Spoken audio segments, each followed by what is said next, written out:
guys, welcome to Block Party. I'm your host, Mike Wall. Thank you for watching. If you're enjoying, hit that subscribe button on our YouTube channel, Process to Perform. You can find me at MikeWall68 on Twitter, Process to Perform on Instagram, MikeWall68 on TikTok as well. Hey, today we're talking pass rushers, and kind of the flip side of what I did, you try to figure out, as a pass rush guy, I see all these different people out there teaching special moves and talking about when to initiate pass rush, what the terms of confrontation should be like. I like to keep it really simple because obviously we're doing two things. One, I work with some pass rushers, and two, you're always trying to combat those guys as an offensive lineman, offensive guard, offensive tackle in particular, trying to figure out what they're trying to do so you can combat it and become a kind of the best version of the anti-pass rush specialist. So I wanted to go back. Obviously, J.J. Watt is just retired, and he's one of the best guys of all time, one of the best guys I've certainly ever seen. And it really is simple when you think about pass rush. Guys that are really good at it are good at really three things. They're able to make a statement with their angle of departure on what the terms of confrontations are going to be. In other words, they can, before the snap, they can make people uncomfortable with how they're going to line up, knowing that you're going to go upfield, you're going to go into, you're going to go inside, you're going to go right at the offensive tackle, offensive guard. You're trying to disrupt rhythm. You know, just to picture it as a ballroom dance. We're dance partners. Who can dance better? If I can get you off your rhythm and I can enter into competition on my terms as a defensive player, I have a much better chance of winning. Now, we can talk about when we should initiate our hand moves, or our double swipes, our chop rips, our stabbed clubs. We could talk about how we initiate all that stuff, but really you're going to do that. You're going to practice that on rhythm. And if you're able to get the offensive lineman, offensive tackle is usually easier to show on a lot of this stuff because they're usually isolated on the outside. But if you can get them to turn fast, if you can get them to raise up, if you can get them to false step on the first step, all that stuff is what really leads to a lot of these wins for the defensive ends and defensive tackles. So let's just go into some of this tape to show you kind of what I mean. And again, you know, Chris Hovan used to play for the Minnesota Vikings. He said something one time that it always stuck with me. I'm sure he's not the first one who said it, but pressure equals picks. It's not always about sacks. Pressure equals picks. And so what you're trying to do, even though some of these guys might not have the numbers that like a J.J. Watt had, for example, if you can create pressure on the quarterback, even if that one isolated play goes well, ultimately you're doing your job over and over correctly. You're making it miserable for that offensive lineman, and you're really giving that quarterback in particular something to think about for the rest of the game. Now, J.J. Watt could play out of a 3-point. He could play out of a 4-point stance. His initial movement forward was so quick, and he plays with his hands out in front of him. And what that does is it kind of throws off the timing immediately of the offensive tackle. And because he was so good at his first two steps, he could gain ground with relatively low pad level in his first two steps, but he could also immediately chop, go inside, outside, and work different moves. It really created a situation where as a tackle, you didn't know how to necessarily set. The ideal set for these tackles is, can you stay square, shoulder pads, hips, knees, toes to the line of scrimmage for 3 kicks? If you do that, and then you have to open up late, for example, because of the geometry of the pocket and where the quarterback lines up. Now, if you open up after 3 good kicks, you're going to be able to run that guy by 100 out of 100 times. Let's watch JJ here. This isn't a sack. This isn't even a play. This is a throwaway play, but just watch what he's able to do here. He's able to, because he gets into the guy so quick, and the tackle's not able to initiate confrontation. In other words, JJ is controlling the terms of confrontation. He's going forward faster than the offensive tackle is backing up. The offensive tackle is out of rhythm. He's not ready to punch. And so he gets turned to the side. JJ has a wide open rush lane now inside, because this tackle, we already know by watching film that he sets outside a little bit. So JJ is going to have that as long as he tries to set out and have that confrontation early. JJ is always going to have that inside lane if he does the double hand punch to swipe inside.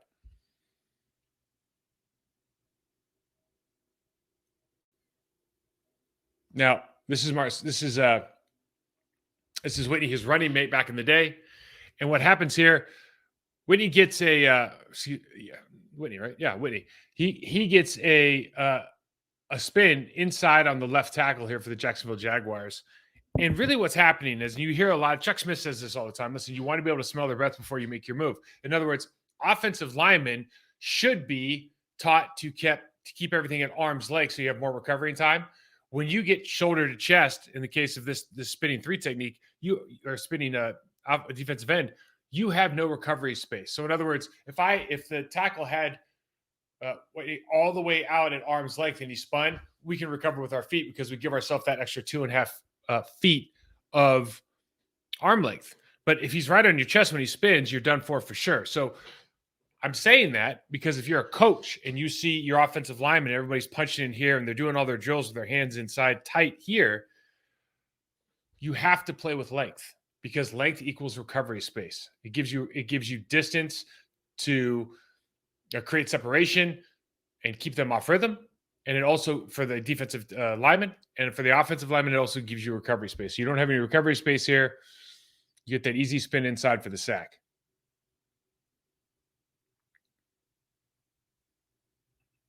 Whitney Merciless.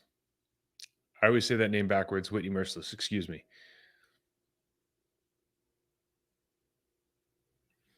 So now we'll go back here real quick.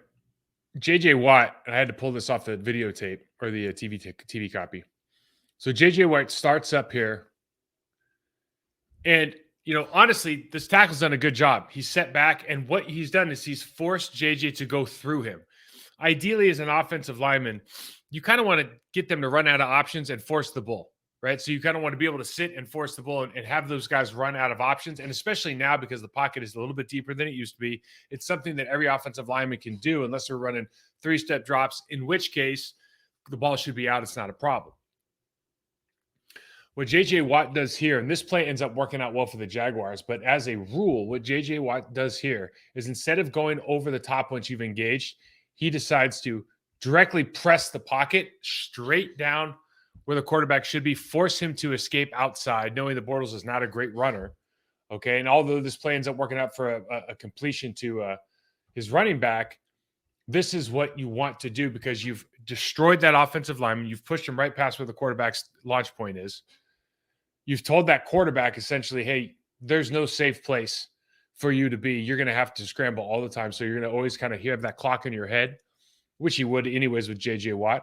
So, and these scramble plays, especially with this quarterback, you're more comfortable with him being out of the pocket than you being in the pocket.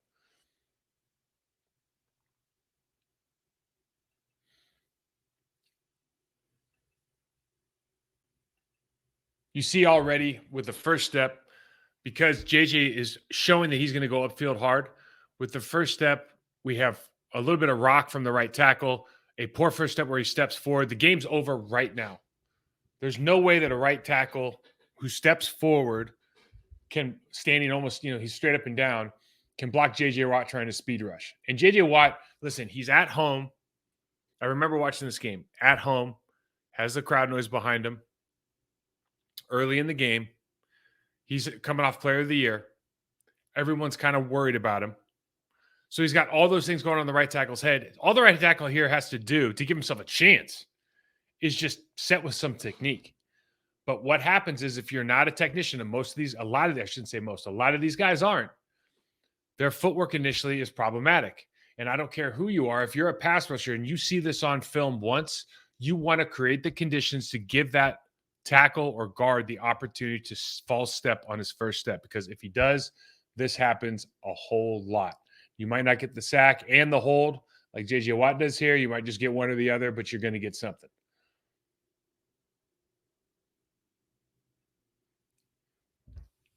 One thing about JJ that makes him so special, again, we talked second step, he can punch and extend. This is a running play, but because he can get upfield so fast and punch and extend, he's able to really control the terms of confrontation. That's what made him such a great player, is that every single snap, whether it was a run or a pass, front side or backside, just like Aaron Donald now,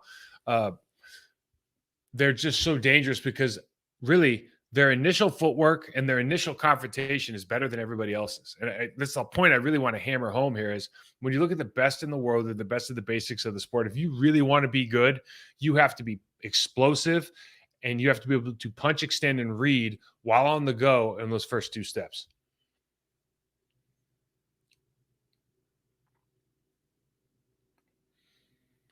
We look at Rashawn Gary here, and this is the Bears, this is literally the first time. I think this is late in the first quarter in this game last year. This is the first opportunity he had to really pass rush against this right tackle, Justin Fields, playing quarterback, because they were running, bootleg, play action pass, quick screen, all this stuff to make sure that they didn't get into this situation. This is literally the first time in the game he had the opportunity. He's been watching 75. He knows 75 is going to be more of an angle setter. Offensive line coaches are still holding on to this idea that is good business sense to angle set against these wide rushers, against these quicker players. They can go inside or outside.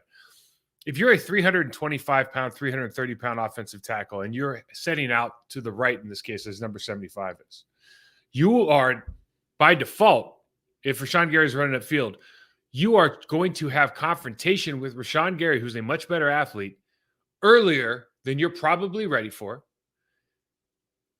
He is now able to go upfield and try to beat your hands.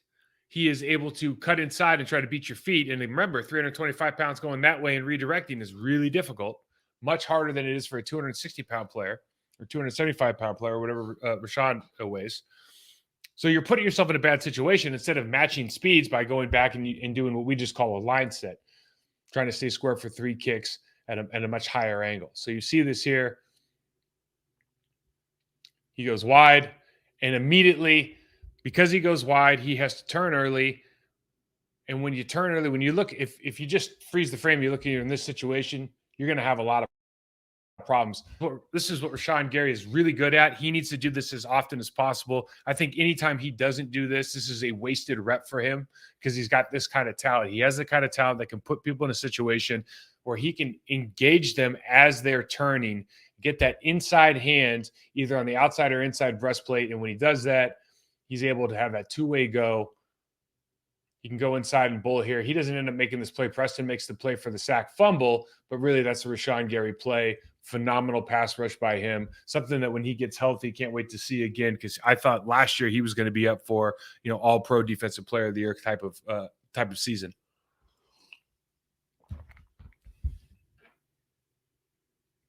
We look on the other side here now, and you've got number 73, Yosh Nijman, versus one of the Chicago Bears' finest that they shipped off. They were doing, I think they were doing too well, so they shipped off their best defensive end and their linebacker last season. Bit of a head scratcher, but 94 shows that he's going to go straight up field. He's known to do this, but Yosh the left tackle still decides to turn early. So his body is way too angled towards the sideline early in this. And this is, again, for a guy like an experienced pass rusher like this man is, Robert Quinn, this just turns into a numbers game. He's got you beat because you are 3 yards upfield. You've already turned. He's got your angle. And he's going to dip and rip. He's really good at it. He's extremely mobile and agile. And so all he's going to do is play the numbers game. Eventually, he's going to beat you at a low enough angle where he can track down the quarterback. It's literally math. If you're going to turn like that consistently, he's just going to continue to do the same rush over and over again. If you try to jump out on him early, he's going to do a chop club rip. But he's going to try to get you to open, because if you open and he just one time gets you that backside shoulder on the way by and you don't get a good shot on it, he's going to get the quarterback.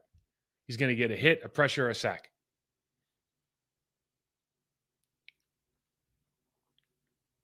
Now, what do you do to combat this? And a lot of guys will chip out here. We chip out with the tight end and the running back on both sides for Preston and Rashan Gary. Why? Ultimately, the reason you're doing this is because 75 and the left tackle can play against these guys if they force them to rush down the middle. Again, from an offensive lineman standpoint, you're trying to take away all of these different angle rushes, these edges, turning your shoulders. You just want the guy right in front of you so you can grab him, right? I mean, let's make this as simple as possible. I want you to get right in front of me, preferably with no momentum, but I want you to get right in front of me. If I can do that, I'm going to win like 19 times out of 20, 99 times out. I mean, it's a high win percentage here, okay? because they run out of options because you are 300 pounds, 330 pounds. The problems come along when you can't do that. And so you haven't practiced your set enough. You turn too early, you set too wide, and these defensive ends can take advantage.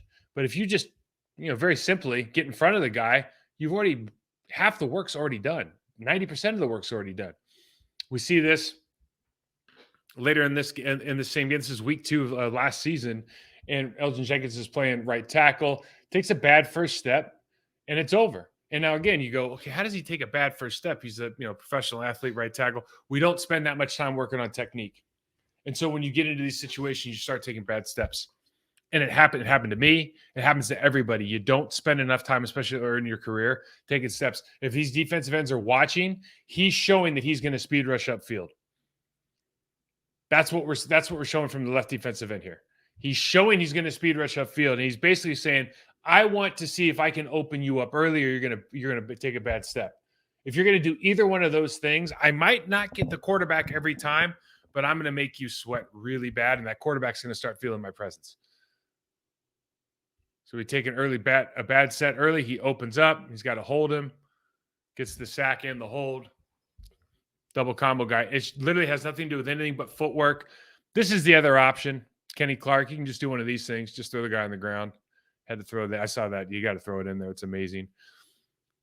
Max Crosby is one of my favorite guys in the league right now. Full speed all the time. Trying different stuff. A little bit leaner body. Angular. But he's explosive. Relentless. He's got a pass rush plan for guys. He knows how to set people up. In this case, when 68, the right tackle, gets into his three-point stance, he has a really hard time getting out of his stance. And he'll start, especially with these tight ends, a lot of these tackles end up trying to play right over the top of the tight end. And so Max knows, like, if these tight ends aren't looking at me, they're probably not blocking me, especially the inside tight end right there who's looking in at the ball.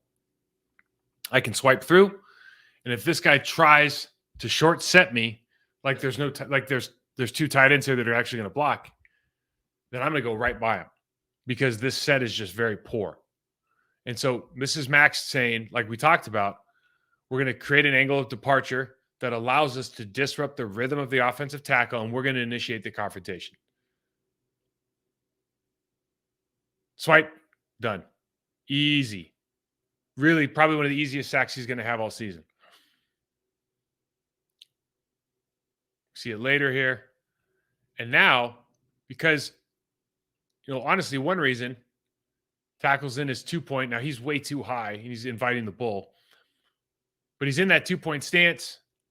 He gets back, and now he's playing with that length, right? He's playing extended. And so even the situation, although Max has a good bull going, because he has arm extended, he has room to recover, we feel really good about this as opposed to the last one, right? And as a right tackle, we forced Max into going right down the middle. Okay, he kind of did his head fakes, his body feints, but ultimately he ended up going with the bull, and he's going to try to work the bull off into something else. But when you get into this position, you're just a lot better off. I know this is a quick pass, but philosophically, that's what we're trying to accomplish every time. You don't look at the play as, oh, the guy got rid of the ball. You look at the play as, did he win the confrontation or not? Now, look, Max Crosby should never be blocked by a tight end, especially with one that says so the technique is poor as this. This guy just literally opened up and opened the gate like he was the hinge on a door. This is ugly. But this is what Max is supposed to do. Very simply, if you're going to block me with somebody who has no technique,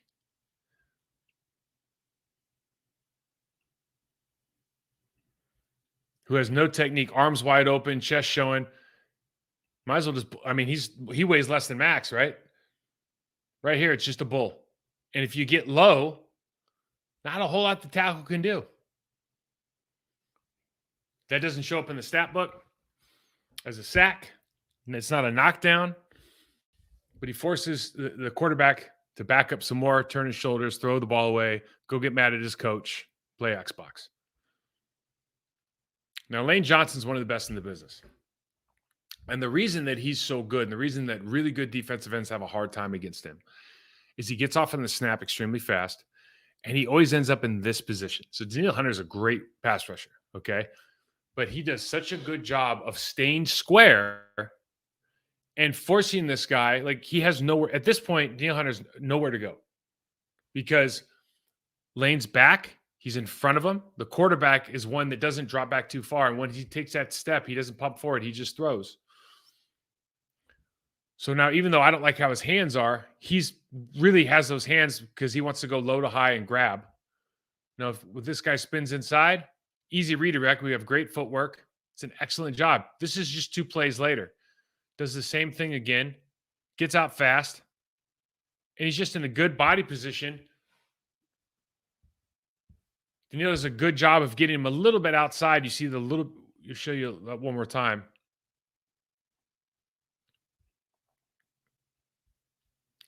Right here, you can see that he's got an inside angle.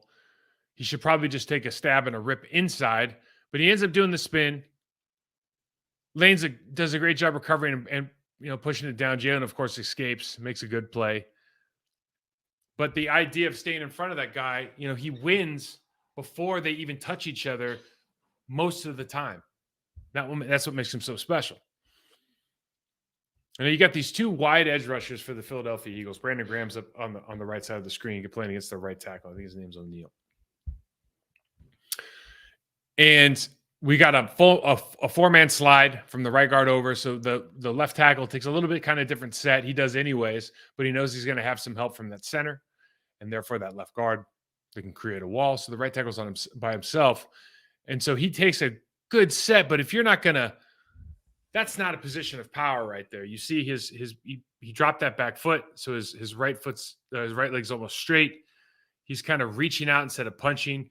And so even when you get back, again, Brandon Graham has created this angle of departure that puts him in a confrontation position where this right tackle is not ready for confrontation. And if you look at this angle again, it has nothing to do with getting worried about getting beat around the corner. He's not worried about getting beat. Brandon Graham's coming right down the barrel. You just have to be ready. But what happens is when you force that angle and you force that guy to get out, and right now his feet stop because Brandon Graham can still rip inside. He can still go he can go upfield. He's looking right down the barrel of you now, but you're not sure as an offensive lineman.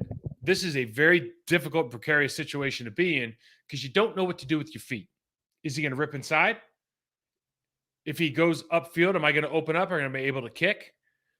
I have to set my feet. I'm getting a little bit antsy because I think he might bull me. And now I end up not punching. I end up kind of taking this one on the chin. And while the quarterback gets the ball off here, this is not a rep we call a win. Okay, that's Brandon Graham doing a great job of bullying him right back into the pocket of the quarterback. And he's doing it because angle of departure, right tackle's not in rhythm. Brandon initiates confrontation with a bull rush. We spend all this time talking about all these different moves. I haven't shown you a really creative move, right? Because it's not that you don't need them. Well, it is that you don't need them. You need to win this part. If you're really good at this stuff, if you just have this down, the rest of it, you're going to win on. The rest of it is built off the foundation. We forget to teach these principles, and we go right into, I got a double swipe with a rip. I got a chop club rip. I got a chop club swipe. I got a stab bull. I got a stab. The young guys in the league that just come in, Trayvon Walker, Kayvon Thibodeau, Will Anderson Jr. Just come in the league now. All these guys kind of rush the same, right? Extremely talented athletes, fast off the ball, strong, angular, leverage, a lot of stabs, single arm stab, a lot of stab to a ghost rush. We'll try to dip underneath. Okay. But I don't know that we're doing a great job in college right now teaching these guys just these 3 basic principles: angle of departure, disrupt the rhythm of the tackle or the end or the guard, initiate confrontation under your terms. I don't know that we're doing a great job of teaching that, because when you teach that, the game gets pretty easy. And again, not all these are wins. We'll see this. We have a 4 technique and an outside rush from Jerome Baker, 55. But the left guard knows he's got to jump out here. And what you should do, looking at the stance of the tackle is going to set back. So as the guard, you don't really want to set flat and get on different angles because this guy can jump your flat set and go around. Even though 92 is not, we don't know his name. He's not a great pass rusher, but he's able to put him in that situation. Tackle does a great job going vertical, okay? But you put yourself in a precarious situation here because you don't set back. You're trying to reach out and grab that guy. Again, his angle of departure shows that he's working to get upfield, okay? He's looking in at the guard, but we see the angle of departure is kind of going up towards that B gap, high B gap, maybe into the tackle. That forces or that provokes the guard to set maybe flatter than he should or he would have otherwise. And so this confrontation, right here, 92 is feeling really good about it. He attacks both arms, chops through, gets the arm over, wins, gets into the quarterback's face. Quarterback makes a great play. So you don't always win, but the important thing is in other words, you don't always get to the quarterback, but you're trying to win that rep. So did I do my 3 things? Do I have a good angle of departure? Did I disrupt the rhythm of the offensive lineman I'm playing against? Did I initiate a confrontation? If the answer to those things is yes, more often than not, you're going to win. Now, if you can get into the body, that's great. That's part of disrupting the rhythm, right? Because we know we get into the body, we don't have that recovery space. Did we work a double swipe? Did we get a clean look? Did we do a ghost rush with a fake stab? All that stuff is fine. But again, all of it's based on rhythm. Your rhythm versus my rhythm. If I stay square, your stab, if I have good body position, if I have a no numbers mentality, your stab, all those things are very, very difficult for you to execute. So what you need to start thinking about is, in other words, as offensive linemen, we start looking at, okay, this is what they're trying to accomplish right now. Here's how we're going to beat it. So the game evolves. So how are you going to disrupt that? Well, one way you can look at it is very simply the way that Brandon Graham came downhill, that angle is really difficult for offensive linemen who are good, like Lane Johnson type, can set back, like to stay square. It's really difficult for those offensive line. Let me rephrase that. It is the most difficult thing they have to see because everything else is relatively easy. So hope that helps. Remember, if you're enjoying Block Party, subscribe, rate, and review. Process to Perform channel on YouTube. Hit me up on Twitter, MikeWall68. You guys got ideas for other shows you want to see on this Block Party series? Love to talk about it. I wanted to show what J.J. Watt was so good at doing. I know we could sit here and watch tape on him all the time, but really it takes 1 or 2 just to get the concepts down. You see guys like Rashawn Gary, who I think are going to be kind of the next wave of those players, and then you see some of those old school guys, Brandon Graham being one of them that we talked about. Robert Quinn has been around for a long time doing it at a high level, but everybody's got a different idea. But the guys that are really good have found to be really good at one thing, right? And they kind of work off everything else, but they're really good at that one thing. It might not be a specific move. It's a specific concept of one of the 3 that we're talking about. So hope you enjoyed. We'll talk to you soon, guys.